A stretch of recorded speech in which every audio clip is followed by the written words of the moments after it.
Dawson Show, the place for soulful, spirited women to grow, to dream, to create, to shine their own way in life and in business every single day.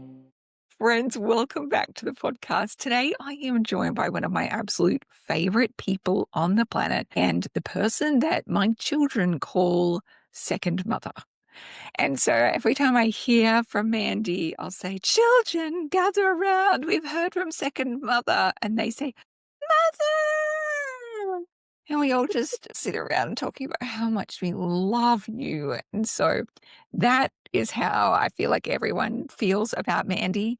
Mandy is the author of Shine From Within, which is a beautiful book for teens about self-confidence and shining from within, even during those tricky teen years. She is a teen mentor and guide, and she also teaches other people how to be teen mentors and guides globally. And she is one of the most scrumptious humans. So thanks for coming on the podcast, Mandy. I'm so excited. I've missed you so much. I love you so much. I love listening to your podcast. I can't believe I get to just have some time chatting with you. I want to say as well how we met. So we've known each other online for a long time, kind of known of each other in terms of we were in each other's circles. And then we were both living on the Sunshine Coast at the same point in time. And I connected with Tash Corbin and I was like, we really need to gather the women folk together. Who do you know in this area who's, our kind of human, who's in business, is beautiful? And she's like, Mandy Rootsey. And I was like, oh my God, I finally get to meet Mandy Rootsey. And then you came along and I was just in awe, oh my goodness, what a beautiful human. I knew that you were a beautiful human, but in person, you're just even more of a beautiful human. And to be in your presence is to be in this kind of oasis of peace. It's peace sort of emanates out from you. And there's been times during conferences or when I did a photo shoot and you were there and I'm just exhausted by the end of the day. And so I'm just glom onto Mandy's side just to have a little, be in the oasis of love. Yeah, I think you're my second favorite person in the whole world. I love you so much. Yeah, that was a magical time, wasn't it? It's so special when you get to connect with other women in business and have a little mastermind and do it in person. It's How kind of, novel is it's these so days? novel and it's also kind of ruined me. I do want to be clear about that. It has ruined me because it set my expectations so high in terms of oh, I've witnessed nirvana. I've experienced next level. And so now being away from that community, I'm like, what am I doing? Yeah, now that I've left Sunshine Coast too, I'm like, oh, but that's okay. Leonie's left too. I'm not It, missing anything. it's true. I mean, I did say to Chris, oh, but Mandy's not there anymore. So even if we did move back, it's not going to be the same because Mandy won't be there. But I was even saying to Tash the other day, do you remember that one day where we were having cacao in the rainforest together at Renata and Roberto's place, and it was just one of the most magical days under the sun, and it was just this peak moment of what is our lives? I can't believe we get to do this on a school day. You know what I mean? Yeah. That was so special. A group of humans. Such a beautiful group. So with the work that you do, I wanted to ask, how did you get started in that? How did you find your calling to go, I actually want to mentor teen girls? When I was a teenager, I did this deportment course in grade 12, I think, and it was a week-long course, I remember, and learning some things like how to introduce yourself and things like that. I actually found really helpful, just some of those life skills and adulting. I just feel like I'm such an awkward person, and learning some of those basic things, I was like, okay, I know what to do now when I meet someone. Um, and I loved it. And so I ended up training up with them to be one of their trainers too. And so all through uni, I would go into schools and run confidence programs or run holiday programs in the school holidays, and loved it. But I never expected to do it as a job. Yeah, it was just kind of this thing on the side that I really loved doing. But then I started it just after I had gone through like a 2-year journey with cancer. I'd spent 2 years going through stage 4 cancer in my mid-20s, and at the end of that, there was just so much that I'd learnt during that time where I was like, "I wish I knew this as a teen," or there was a lot of reflection on those teen years, I suppose, of, yeah, I wish I had a mentor at that time, and but it was also a bit of like, "Okay, like I've survived this. What would actually bring me joy in life, and what can I do now that I would really enjoy doing and that I can kind of do gently while I'm recovering and all of those things." And so my mind was just going a bit nuts with all these ideas I wanted to do. Like, let's bring teen girls together for a week-long retreat where I get to bring in all my favorite people that I've been learning from, and we can do nourishing things like yoga on the beach and fun stuff like a little photo shoot, and they can see how beautiful they are and all this kind of stuff. And so that was the first event that I did, was just, let's make this really fun experience for about 10 girls. And then it sort of grew from there. Yeah, I loved it and kept going. Mm. You know, it makes so much sense too.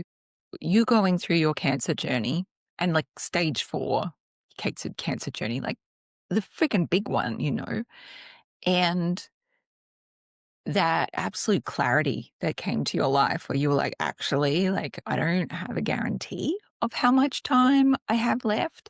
And so the time I do have here, I want it to count. And you have made that count so hard. And your life is like a living love note to life itself in terms of how you approach it, with like so much mindfulness, so much thoughtfulness, so much heart, and like the gifts that you bring into the world. It's so evident. I'm wondering, when you went through that cancer journey, how old were you? So like late 20s? Is that like around the 27 point? 24, I was diagnosed. Oh my goodness. Um, yeah, I'd just finished uni.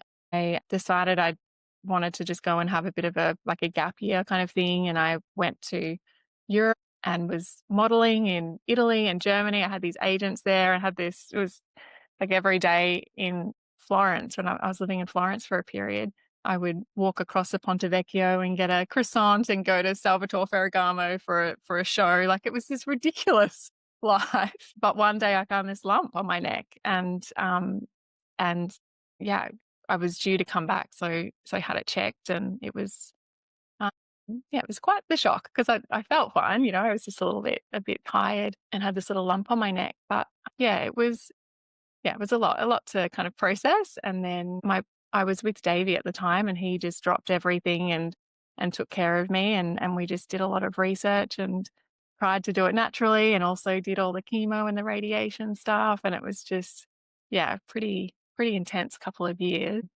And at the end of it, we then just got a container and put it on the back of a block of land in the hinterland of the Sunshine Coast, and just lived fully off the grid for about a year, just recovering and pondering and, yeah, kind of thinking about what's next. But it's a lot to go through in your kind of 20s.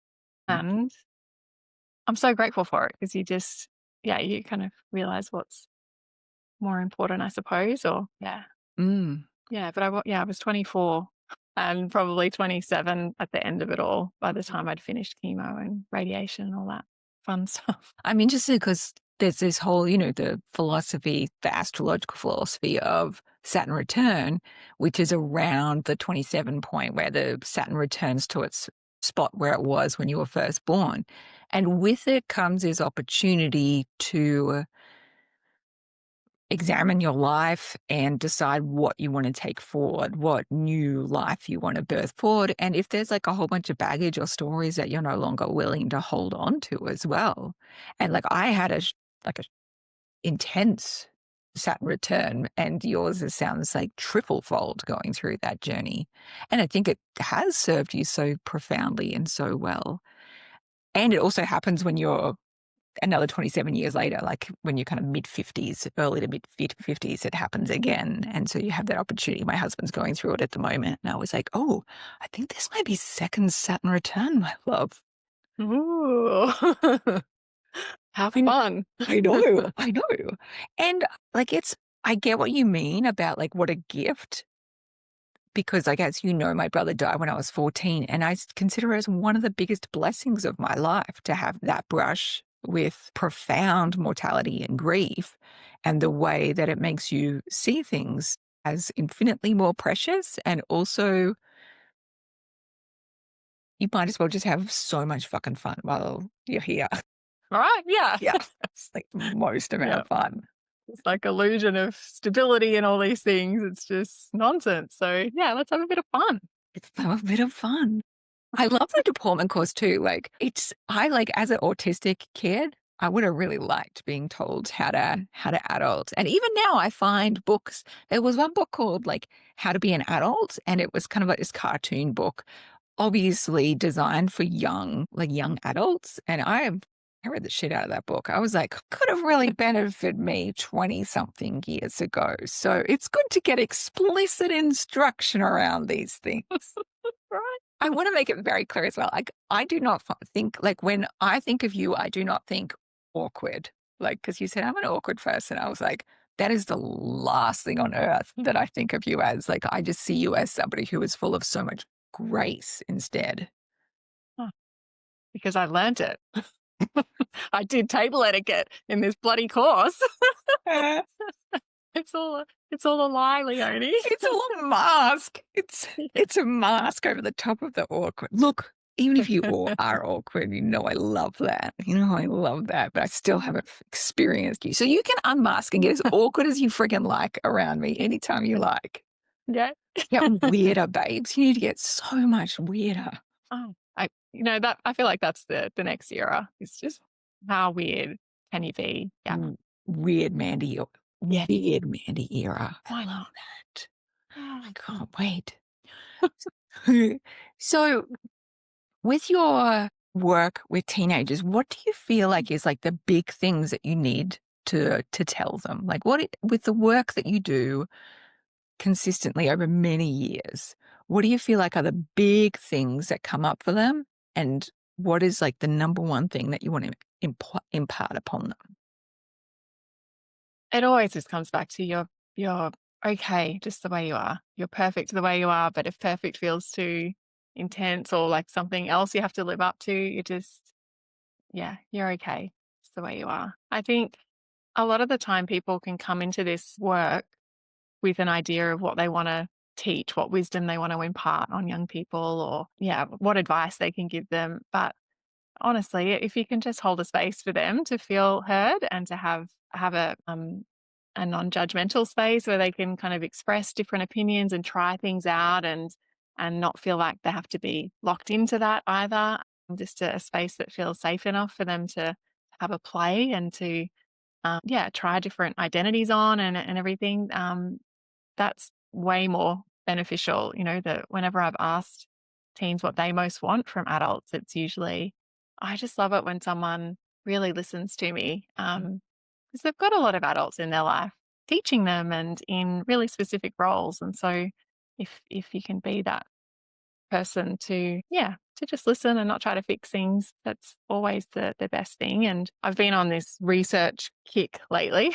Oh, I Like, love a rabbit hole. God, tell me about your rabbit hole. such a big rabbit hole because, I know in practice what this looks like. I know how much it helps. I know how important mentors are to young people. But yeah, there's a lot of research around it too, of course, that, with every additional adult in a young person's life that's there as a support, it adds another layer of protection. It builds their resilience. And it's been proven over and over again that the more supportive adults in a young person's life, the better. Of course, we know that. But yeah, to have that kind of evidence to back it up too, that even if they've got the most amazing parents at home and really great teachers at school, and if there's, if you add one more, it's only going to add more magic. Yeah, it's only going to build them up even more. Yeah. Feels that. I feel that. And I think that's such a big thing to remember, right? Like we don't actually have to always like teach our kids, and just being a space holder, like a placeholder, a witnesser. Yep, you got this, babe, is a really, really useful role to play, even as a parent. Like I don't feel like I really am imparting much to my kids. It's more just like, oh, I'll just see who they are next. And to not get too attached to them and their different eras as well, because they're going to change. They're going to shift into a different part of themselves. And I don't want to stay attached to who they used to be. I don't want to like constantly be grieving like them being a toddler, like not having that toddler cutie pie anymore. Or now we've got, a nearly 16-year-old. I want to be there to see and what she is now, because as you know, my eldest kid is like a very sweet natured human.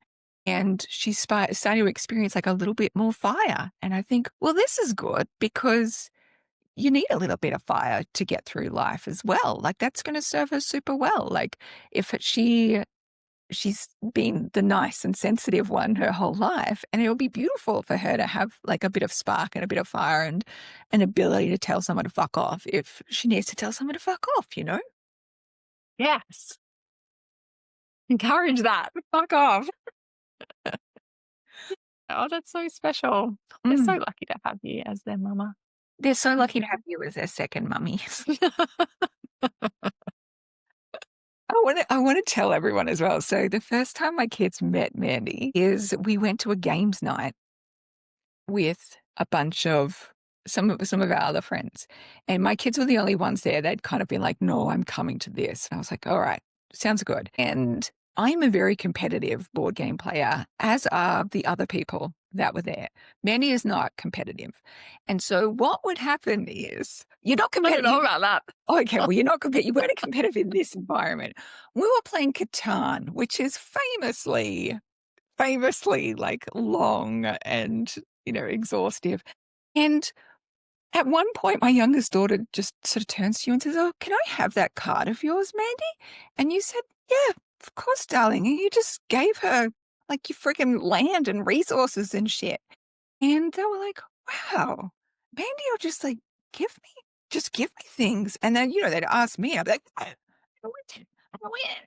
And then there's like, I'm arguing madly with Maddie, like, "That's not the rule. That's not," it was getting like quite aggressive. And then meanwhile, like, Mandy is just like this living deity of grace and beauty. And the hilarious part is like Mandy still won. Mandy like, still won all the games, even with her giving all of the shit away. And she did it with so much grace and like love and joy, and everyone enjoyed playing with you. The same cannot be said about me because I'm a nightmare. It did get a little bit heated. I just remember driving home and my kids just saying, "Me, Mandy is the nicest person I've ever met in my life, the kindest, most gentle-hearted person I've ever met in my life." And my big kid was like, "Mommy, I just feel like she's a second mother to us now." And I was like, "Yes, please have that. You need that in your life, dolls. Like, this is a really good response to have." And so I just felt so thrilled that they'd like gotten to experience the Mandy magic in their lives. It means, how much that means to me too. I can't have kids of my own. And so to know that I've got little baby kids sitting there with you is so, so special. And the thing is, like, you mother the whole world so effortlessly, and you just have this tribe of children that came from other wombs, and it's such a blessing that you're in the world and doing this work. Honestly, like, it's a real fucking miracle. I hope you know that every fucking day. Do you I did forget? text you when I saw Catan and said, who was good at this again? Like I did give you a good bit of a dig. That's nice. That's nice. That's like the most savage that you will get. Yeah. Yeah. I really pondered whether to send it or not. So cute. You're so cute. So you've been running like an online business for a long ass time now, right? Mm-hmm. How many years? Yeah, 13 years, 2012 it started. Is that 13? Yeah. Yeah. Yeah. And you've been location independent as well during that whole time, and completely location independent, like full-time traveling for the last 18 months. So what's that journey been like? Yeah, I never saw it as an online business when I started because it was all about workshops in person in the local community and then getting into schools. So I didn't spend much time on socials or building that kind of online community. It was more important to put flyers in the cafe and get a little story in the local paper, that kind of stuff. Yeah, but I think, I never thought I would do anything online for teens, especially. I just really felt that how important it is for them to connect human to human in the flesh. And, there's enough online stuff around. But when people started asking, how can I kind of do this too? How can I also run workshops and things? That's when I started. The seeds for the youth mentor training were kind of planted, and that's always been online. And it's been really special to see hundreds of people come through that in 30 plus countries now running their own stuff for teens wherever they are. That's been special and something I never could have thought would happen. And then when COVID hit, that's when I launched the online academy for the kids.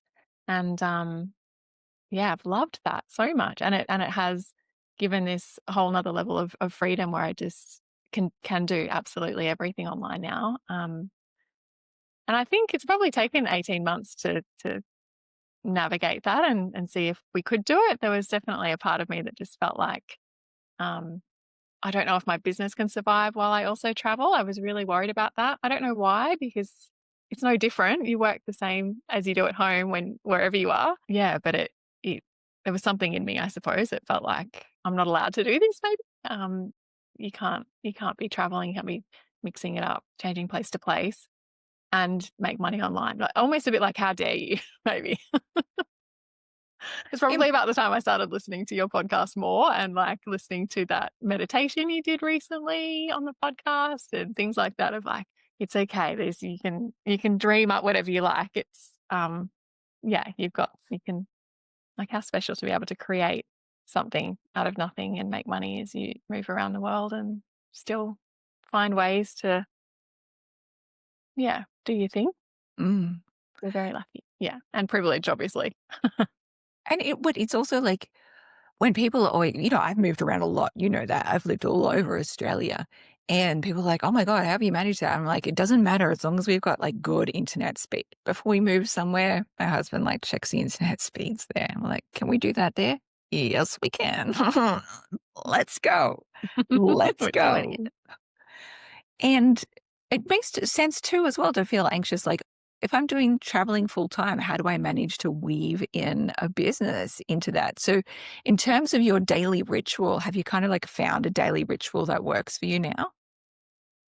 Yeah, yes and no. The thing that really surprised me actually is how much place has had a big impact on who I am and how I can show up. Like, Mm, which, when you're traveling, you're obviously moving through different spaces and cultures and it's and you're fully immersed in it. And when you're home, place is it's a backdrop for everything and you have that stability and comfort and everything. And I knew moving around would be feel very untethered and need to have some really strong rituals, I think, to kind of tap into to keep momentum in the business and to keep feeling connected as well. Because I love my work. I don't want to not do it. But really, we just have the same rituals we've always had. The same kind of, we go out for a walk in the morning, get a coffee, and there's a few hours in the middle of the day where I can do some deeper work, and my calls are kind of weaved in through there. But yeah, what surprised me, I think, is in places like Vietnam, where it's so chaotic and colorful and loud, you can always hear karaoke playing somewhere. It really drew out this more visible person in me too. Like, I could really launch things and be really visible, because to kind of hide away just felt ridiculous in a place like that. It just really gave permission to just be a bit more loud and a bit more out there. Yeah, a bit more visible. And then when we got to somewhere like Busan in South Korea, it's so quiet and everywhere's like classical music. And even in a shopping center, there was this amazing display of water coming down from the roof with all these different colors and classical music. And then everyone just dispersed quietly afterwards. It's just such a beautiful, magical place and felt so elegant, after being in the chaos of Vietnam. And that's where I was able to um, do deeper work and I've done a lot of work on the back end of the business this year, and I could really sink into that in that place. And then when we got to Bali, it was different again. It was a little bit of everything and a lot more about connection, and so I hadn't factored any of that into the travel of like, instead of trying to force myself into a place and try and work the same way everywhere we go with with strong rituals and things like that. I've found if I'm a little bit more soft or open with it, what the place can kind of draw out of me is a bit of magic too. It's kind of working with the place and the culture and the people and everything a little bit more. I don't know. Does that make sense? That makes so much sense. I'm spellbound. Also, it kind of feels like I was just reading a book about ley lines and like earth grids and things like that. And I'm just wondering, like, it's like an opportunity for you to experience other parts of your identity, other aspects of yourself. Like when you're in Busan, that kind of elegance. I remember like your stories as well with like the snow coming down in Busan. And I was like, oh my gosh, that looks so graceful. And then it also makes sense when like Vietnam's just pumping away, having a grand old party. And you're like, I guess I'm having a party now. I'm going to turn up. This is Vietnam, Mandy now. Yeah, yeah, absolutely. Yeah, I'm kind of excited to see what the next place might bring out. Yeah. Ooh. Ooh. Do you have plans for like next places to go, or you're just in Mm. the fallow period at the moment?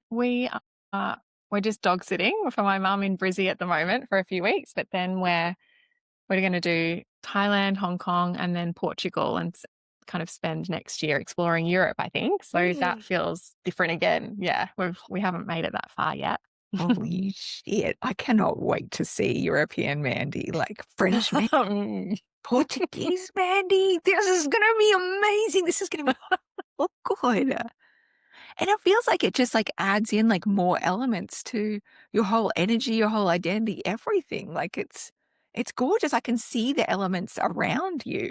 And now coming back to Brisbane, like your home ground, do you feel the ways in which you were different? And do you feel like there's a different energy in the Sunshine Coast, Brisbane, that affects your energy? Yeah. It's probably more about the history Mm. here, I think, when you're coming back home, that you feel so much more, you're kind of transported instantly back. In mum's place, there's so many photos of me as a kid and a teenager. It's like you get transported back to that time instantly. So I feel more vulnerable here actually, and can't wait to get going again, which we weren't sure would happen. We wondered if we'd get back and feel like, this is just easy and let's just settle and get a home again and get our stuff out of storage again. But we're both like energized and ready to keep going and keep exploring what this might look like for us. Yeah, have a bit of fun and maybe like capture it a little bit more too. Yeah, see what travel Mandy and Davey might look like, what we can put out into the world as something totally different and separate to shine from within. That kind of feels fun It too. does. I mean, that TikTok account that Davey started. Oh, I need to change my seat. The TikTok account that Davey started of just documenting your travels and these kind of video collages was just gorgeous. And I was like, whoa, I'm traveling along with you guys. And then as well, because you started doing your iPad journaling and sharing your kind of travel diaries. And I can so see how that could keep shifting over time as well and grow into something even more new and exciting. Do you feel like having to create a kind of portable office of sorts had to make you more minimalistic in terms of your office setup? Yeah, definitely. Yeah. That's when I got the iPad and started doing things more Leonie way, like, and every day, every week I use your your monthly planner and your weekly planner that you have. And it's just such a fun way to have a bit of structure in Mm. my life, and have it all on the iPad has been really good. But I've also really loved picking up art journals everywhere we go and still sketching and things like that. It's been really fun too. Yes, it's a very minimal system, sort of. I did send a box full of stationery and stuff home from Korea because it's just so much fun to buy You'd that have to. stuff. You'd have to. You'd Yeah. have to. It's like when we're planning on like, we know when we eventually get to Japan, we're just like, well, let's just take a spare suitcase for the stationery shit that we are about to go down on. Yes. We have our Yeah. priorities. We have our priorities. I remember there's a YouTuber. and Alpha Red. I think his name is Alfred, but no, the children assure me it's Alpha Red. And he loves manga and kind of Japanese culture. And he ended up spending $20,000 on shit while he was there. And I was like, that is a really good use of time and money. Like, what a great investment. And he just was like, Definitely. get this. Oh my God, can you see this? Like, wow, wow, wow, wow, wow. Yes. Yes, I'm considering upgrading my luggage, but I don't want to. I want to take as little as possible this time so I can keep picking stuff up along the Mm, way. Yeah. mm, that's delicious. So, Portugal, what is calling you to that part of the world? Is it just that you haven't been before? Is it you're just excited to experience Southern Europe? Yeah, a bit of both. Have never been there, but Lisbon is also one of the top vegan friendly cities in the world too, and food's really important to us, so we'll always go places like that. Yeah, it's so much fun to find vegan food in different places, and when you can't find much, we get grumpy very quickly. So Of that's course. enough of a draw. Is just it's a vegan friendly city. Yay, let's go. Yeah. If it's got good food. I mean, I did see your vegan restaurants in Busan and like on TikTok, and I was like, that is some good shit right there. You know what? Have I talked to you about Susan Branch? Because I'm obsessed with her. No?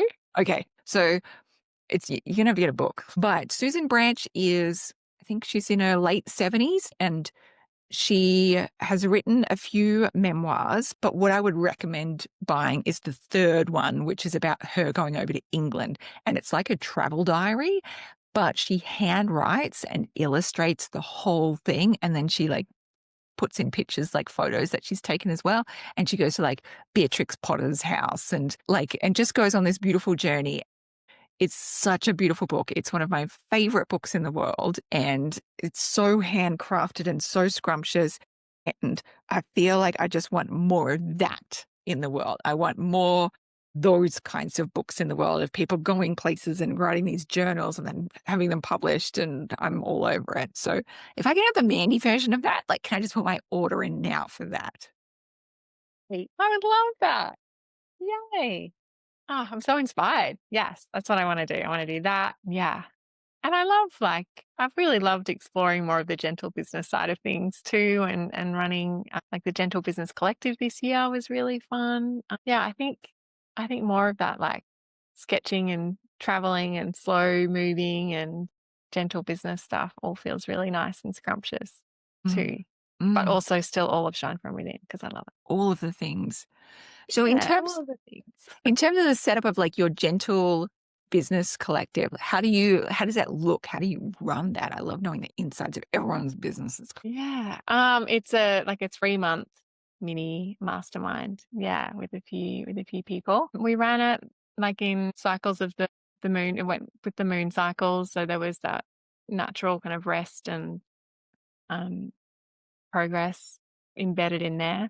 But it was really casual. It was calls, it was a chat, and some one-on-one coaching as well. So yeah, it was nice. Mm, Yeah, I feel like I could do it again. I did it once this year, but I feel like I could do something like that again. Yeah. mm. And I want to join your mastermind. Oh, you I should. want a mastermind for myself You too. freaking love it. You will freaking love it. It's so freaking magical. Oh my God. I can't even cope. It's just been wild. Yeah. Mm. With your mastermind, like, what's your intention for people to get out of it? Like, how do you want to,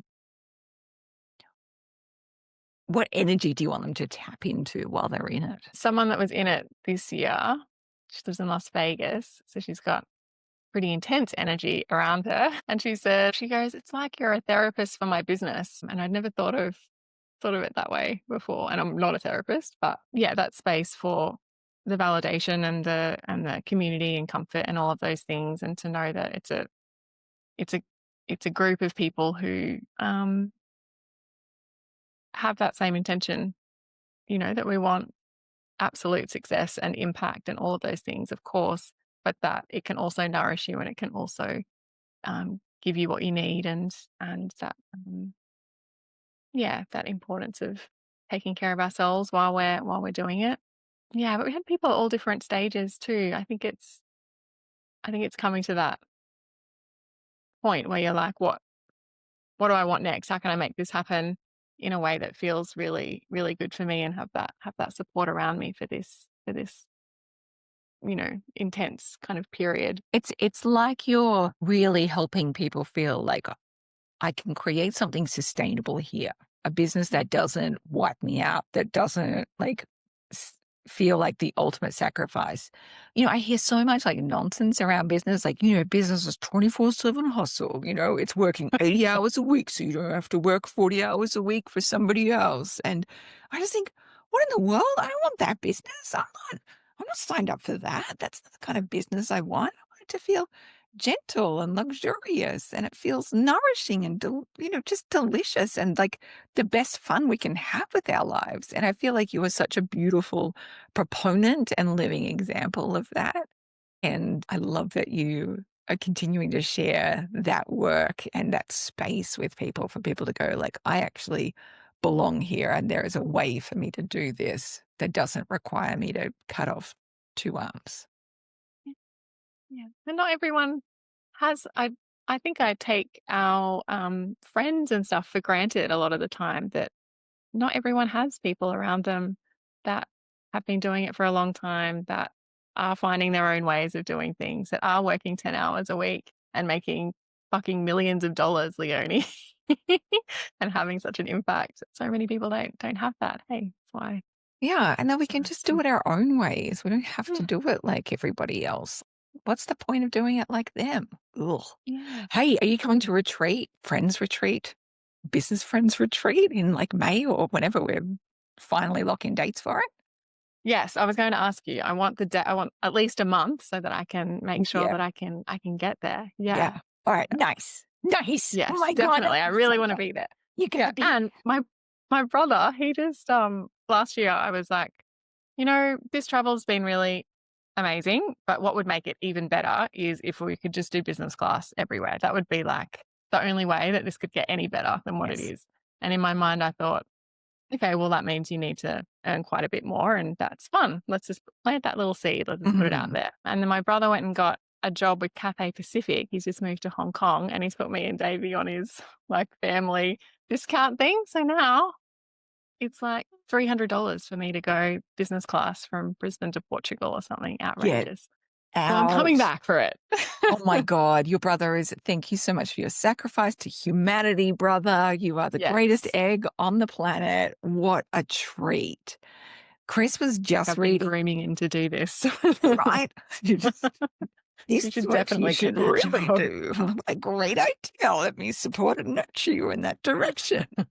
You don't need to work for Lifelight. He was working for Lifelight for years, like Oh, what's the rescuing point of people all around the world. that? That's not what you need. You don't need rescuing. You need business class seats. Go to the corporate world. Go and do it. Yeah. Plus, I mean, like burnout right with life lights is wild. It's an intense life. Thank you for your service, brother, and Yeah. enjoy the like just having to deal with annoying people instead. Maybe wish they were unconscious so we didn't have to deal with them after a certain. That's right. I never had 4 people on the plane or something, the doctor, the nurse, and the one person, the Yeah, patient. Yeah. who's unconscious and can't. I like making terrible jokes about things. Um, I was going to say something. Oh, yes. Chris has been reading a book called Retire Life Ready by James Wrigley, who is an Australian financial advisor. And he kind of blew up on the TikTok. And I've watched his videos for years and thought, no, that's really solid advice.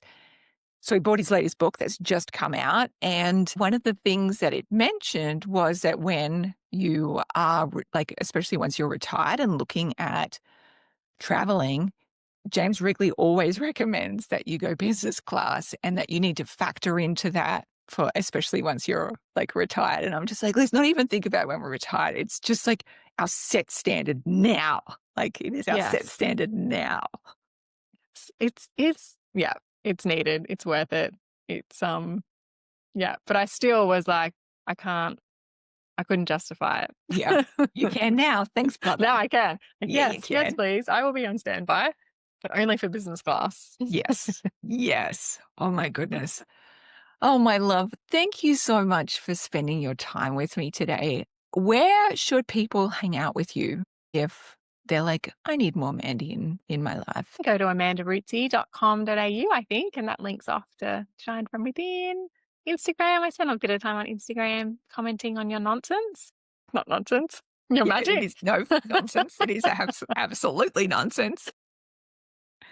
Yeah, I have a podcast too, the Youth Mentor Podcast. It's very Mm. specific to, if you're an educator or a mentor, or maybe if even as a parent, there'd be some good stuff there too. But yeah, I should interview you for that actually. Please. Can I? Yes. I love talking shit about nothing that I know. It's so good. So good. But you do know. You're such a wise, magical mama. I think it would be beautiful.